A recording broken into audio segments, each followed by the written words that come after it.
That night, after they left, the house felt colder than ever before. It was the same house I had lived in for decades. The same walls that once held warmth and laughter, but now, their words clung to every corner. You're wasting space. Old people don't live with the young anymore, you're a burden. Each phrase echoed louder than the ticking clock on the wall. I walked slowly through the rooms, my hands brushing against the walls as if they could comfort me. But instead of comfort, I felt like a stranger wandering in a museum of my own life. The next day, they came again. My son's wife carried herself as though she already owned the place. She walked through the kitchen, wrinkling her nose. So small, so old-fashioned. How do you even cook here, Ma? Modern homes need bigger kitchens. My son nodded, glancing around the living room. And this space is wasted. You sit here alone most of the time. We could sell this, buy something better. You'd be more manageable in a smaller place. Manageable. They spoke of me as if I were furniture, something to be arranged, reduced, controlled. I sat on my chair quietly, my hands folded in my lap. I realized then that my home was no longer my refuge. It was no longer a place where I was honored or respected to them. I wasn't the owner. I wasn't even family. I was an obstacle. If you believe no mother should ever feel like a guest in her own house, please like this video. Let's remind the world of a parent's sacrifices. Later, when they left again, I wandered back into the kitchen. My son's words repeated. Wasted space. I opened the small cupboard and saw the old brass pot I had bought with my first earnings. The clay stove my husband had once repaired after a storm. The shelves my own hands had polished year after year. Wasted. These were not waste. These were chapters of my life. I walked to the living room, where the walls still carried faint handprints of my children, pressed in wet paint decades ago. My fingertips traced the faded marks. Wasted space, my son had said, but these handprints were proof that the space had once been filled with love. I whispered into the empty house. This is not wasted. This is me, and I am not waste. But the silence around me did not answer. I thought being treated like a guest in my own home was the final humiliation. But the next day, they returned with papers in their hands. My son's words had already cut me, but his wife's next ones drove the blade deeper. She leaned forward, her voice sharp, her eyes cold. Ma, she said, times have changed. In modern families, old people don't live with the young anymore. Everyone keeps their own space. It's cleaner, easier, less awkward. Why should you live in this big house all alone? Sell it. Let us use the money for something useful. Her words echoed. Old people don't live with the young anymore, as if love had an expiry date, as if a mother belonged only to the past, not to the future. I wanted to cry out. Did I not keep you both under my roof when you had nothing? Did I not feed you, clothe you, shelter you without asking if it was awkward? But the tears pressed too heavy on my chest to let the words out. My son nodded at her words. His agreement, like another slap. She's right, Ma, don't take it personally. It's just how life is now. We can't carry you like a burden forever. You've had your time. Now it's ours. Double quotes burden. The word clung to me like dirt that could not be washed away. If you believe parents are not burdens but blessings, please subscribe. Let the world hear the truth of forgotten mothers. I thought of all the years I had carried them literally, carried them on my back, on my shoulders, on my tired feet. Their weight had never been a burden to me. It had been love. But now, my existence in the home I had built was reduced to an inconvenience. I looked at my daughter-in-law, her bangles glittering as she folded her arms. She was young, beautiful, confident. She believed she was building a future. But she was blind to the foundation on which it stood: my labor, my sacrifices, my years of silent struggle. And I looked at my son, the boy I had once cradled, the man who now stood beside her, silent, agreeing. His silence cut deeper than her words. I lowered my gaze, pressing my palm against the armrest of the chair. My voice cracked as I whispered. So this is what I have become. A burden in the house my own hands built. Neither of them spoke. Neither denied it. And in that silence, I felt something inside me shatter. I thought the word burden was the deepest cruelty they could give me. But the days ahead held an even harsher truth. My son's words rang in the air long after he spoke them. I sat there, gripping the chair, the memories of bricks and walls clashing with the coldness in his eyes. Finally, he exhaled sharply, as though my silence frustrated him. Ma, he said, his tone firm, don't you see? You're just wasting space here. This house is too big for one old woman. What will you do with all these rooms? They're empty. They're gathering dust. You don't need them. His wife nodded quickly, her bangles jingling. Yes, Ma, it's not practical. You're alone, and it's dangerous too. God forbid something happens, you'll have no one. Better to sell it, give us the money, and we'll build a new, modern home. You can stay in a small room somewhere. That's all you need now. Their words stung like acid poured onto my skin. Wasting space. Empty rooms. A small room was all I deserved now. I wanted to shout, these walls are not empty, they echo with your laughter, your first cries, your first steps. But the words tangled in my throat. Instead, I whispered, this house is not too big for me. It is exactly the size of my life. But my son only shook his head. You're being sentimental, Ma. We're being practical. We have children to raise, bills to pay, futures to plan. You're old, you don't understand, old sentimental. As if those were curses. I lowered my gaze, staring at my hands once strong, now wrinkled and trembling. Hands that had built this very space he dismissed as wasted. If you believe no mother should ever be told she's wasting space in the very home she built, please like this video. Let's keep these stories alive. I thought of the rooms he called empty, the small corner where I once sang lullabies to him, rocking him to sleep while rain tapped against the roof. The veranda where he once played cricket with his friends, shouting with joy every time he hit the ball. The kitchen where I cooked meals from nothing, stretching every grain of rice so my children would never go hungry. Empty, he called them. But to me, they were overflowing with memories, with love, with pieces of myself. I looked up at him, my voice barely steady. This house is not just walls. It is where you learned to walk, where you learned to read, where your father breathed his last. It is where my life lives. But his face did not soften. His wife sighed loudly, tapping her foot as though my words were nothing but delay. And then I realized, to them, my words were not truth. They were obstacles. Obstacles standing in the way of money. I thought my memories would mean something to him. But I was wrong. After their words cut through me, I sat frozen on my chair. My son's voice echoed in my ears. Sell the house. You don't deserve to live here anymore. I looked around the room. At the cracked walls and faded paint, and my eyes blurred with memories. To them, it was just property. To me, it was my life stitched into brick and mortar. I remembered the early years, when this house was just an empty plot of land. My husband and I had stood there, dreaming of a roof where our children could grow, where their laughter could bounce off walls we could call our own. We had no riches, only determination. I worked days washing other people's clothes, my hands raw from soap and water, while my husband labored in the fields. At night, we would sit under a lantern and count the coins we had saved, whispering, one day, we will lay the first brick.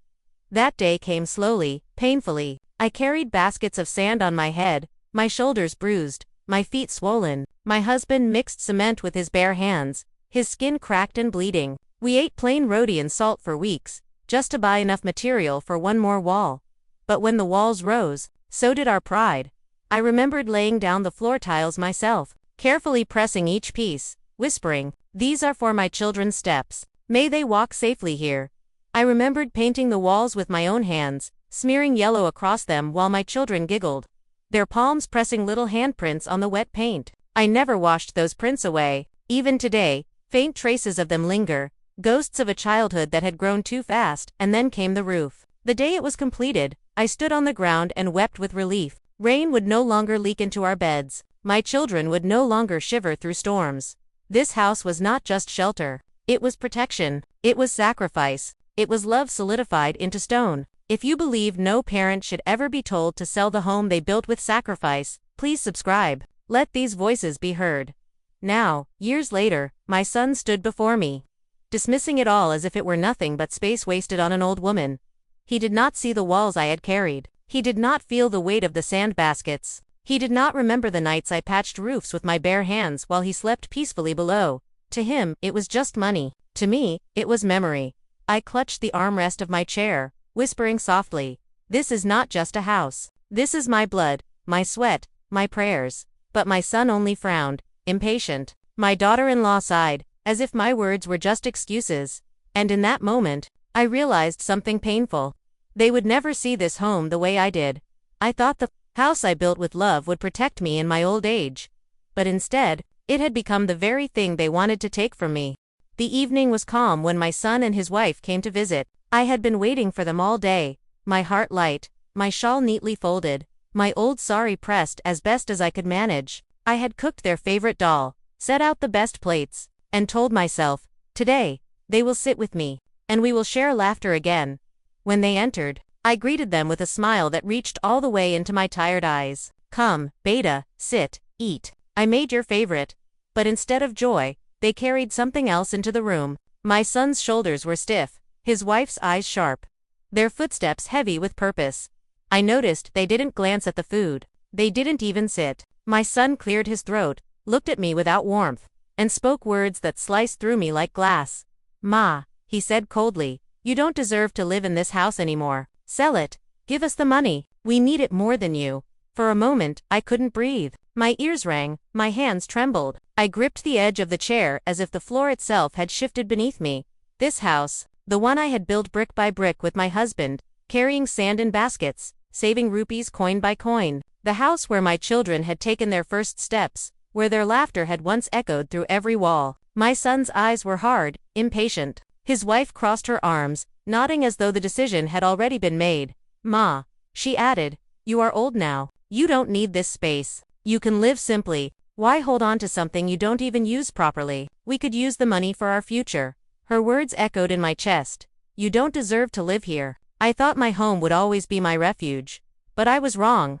The next evening, as the sun slipped behind the rooftops, they returned. My son entered first, his wife close behind, her eyes fixed on the folder still resting on the table. Ma, my son said firmly, have you thought about it? It's time. Sign the papers. Don't make this harder than it needs to be. I looked at him, the boy I had once cradled, the man who now spoke as though I were a stranger. My heart was tired, but my voice found strength I didn't know it had. No, I said softly, but firmly, I will not sign. His wife's face tightened. Ma, don't be unreasonable. We're trying to help you. A big house for one old woman, it doesn't make sense. I lifted my chin. It makes sense to me, because these walls are not empty. They are full of my husband's sweat, my sacrifices, and your childhood. If I sell them, I sell myself, and I will not do that. My son's eyes darkened. So you would rather waste it all? You would rather sit here alone until I raised my hand, stopping him? Yes.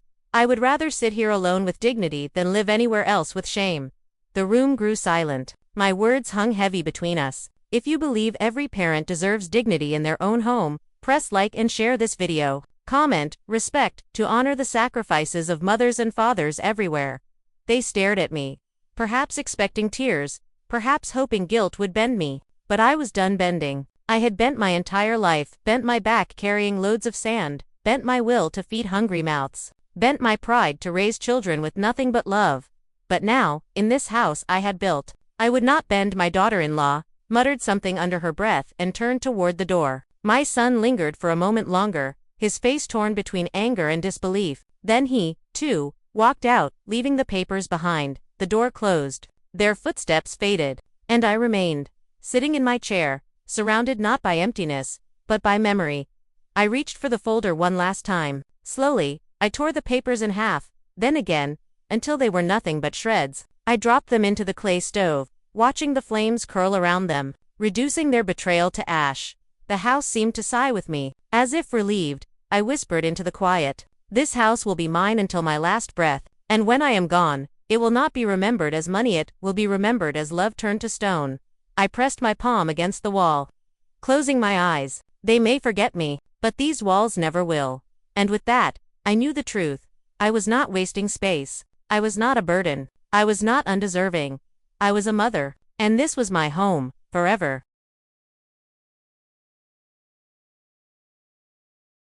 After they left, silence wrapped itself around me, heavier than ever before. The folder of papers still sat on the table, glaring at me like an intruder that refused to leave. I reached out and touched it, not to open it, but to remind myself it had no power over what lived in these walls. I rose slowly and walked through the house, letting my hand trace the cracked plaster. Each wall seemed to speak to me. In the corner of the kitchen, I remembered kneeling on the floor, grinding spices while my children tugged at my sari, asking for food. I remembered the way their small mouths lit up with joy at even the simplest meals. In the veranda, I saw the faded cricket marks on the wall where my son had practiced for hours, shouting in triumph every time he struck the ball. In the bedroom, I saw the shadow of my husband, resting after long days of work, his voice whispering, one day, this home will protect us all. The house was not just stone. It was bone. It was breath. It was memory. I pressed my forehead against the cool wall and whispered, "They see only bricks. I see my life." Later, I returned to the table. The folder sat there still, but my gaze shifted to the ceiling beams above me. I remembered balancing baskets of sand on my head, sweat pouring down my face. Each step a prayer that my children would one day have more than I did. Every corner, every crack, every stain was my sacrifice carved into space, and now, my own son told me I didn't deserve it. If you believe no mother should ever be erased from the home she built with her own hands, please comment respect below. Let her sacrifices be honored. I sat back in my chair, folding my shawl tightly around me. The folder of papers lay unopened, but I already knew my answer. They could call me stubborn. They could call me sentimental. They could even call me a burden, but I would not call this house just property, and I would not give it away. The night grew quiet. The walls held me close. As though they knew my heart, I whispered to them, "You are mine, and I am yours. No paper, no ink, no voice of betrayal can separate us." I thought their threats would break me, but instead, they awakened something stronger in my dignity. The next day came heavy. The sky clouded as though it, too, carried a burden. I sat in my chair, folding the end of my shawl nervously.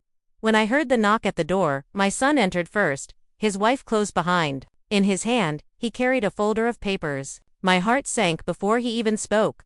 "Ma," he said quickly, without greeting, "we've talked it through. It's for the best. Here, these are the documents. If you sign them, we can sell this place and use the money wisely. You don't need to worry about anything. We'll handle it all." He placed the folder on the table with a dull thud. The sound was final, like the closing of a coffin. I stared at it, my breath shallow. My fingers trembled as I whispered, "You want me to sign away my home?" My daughter-in-law nodded briskly. "Yes, Ma. Don't overthink it. It's only a house. Why cling to old bricks? With the money, we can move forward, and you can live more comfortably in a small flat or with relatives. Isn't that better than sitting here alone?" Her words scraped at me. Only a house. This was where my children had been born, where my husband had died, where every wall carried fingerprints of my sacrifices. And now, it was only a house. I shook my head slowly. This is not paper and ink. This is my life, and I will not sign it away. My son's jaw tightened. "Ma, don't be stubborn. Think of us. Think of our children. Why hold on to something you don't need? You're old now, you should make things easier, not harder. Easier. For them, harder. For me. If you believe no mother should be pressured to sign away the very home she built, please share this video. Let's stand for the dignity of forgotten mothers." The folder sat on the table, heavy with betrayal. I pressed my palm against it, feeling the cold surface, and whispered, "These papers cannot carry what these walls hold. They cannot sign away the nights I worked so you could eat. They cannot erase the handprints of your childhood, still etched into the paint. They cannot silence the prayers I whispered in these rooms." My son exhaled, frustrated. "We'll leave them here. Ma, think about it. Don't be foolish. We'll come back tomorrow." They turned and walked out, their footsteps firm, their heads high, as if they were certain I would give in. The door closed behind them, leaving the papers on the table like vultures waiting to feed on my silence. I sat staring at them until night fell. The house dim and cold. My shawl slipped from my shoulders. But I did not move. The house I had built with love was now being weighed in ink and signatures. And my son, the child I once cradled, was the one pushing me to let it go. I thought those papers were only a threat. But they were a knife pressed gently now. But waiting to cut deeper.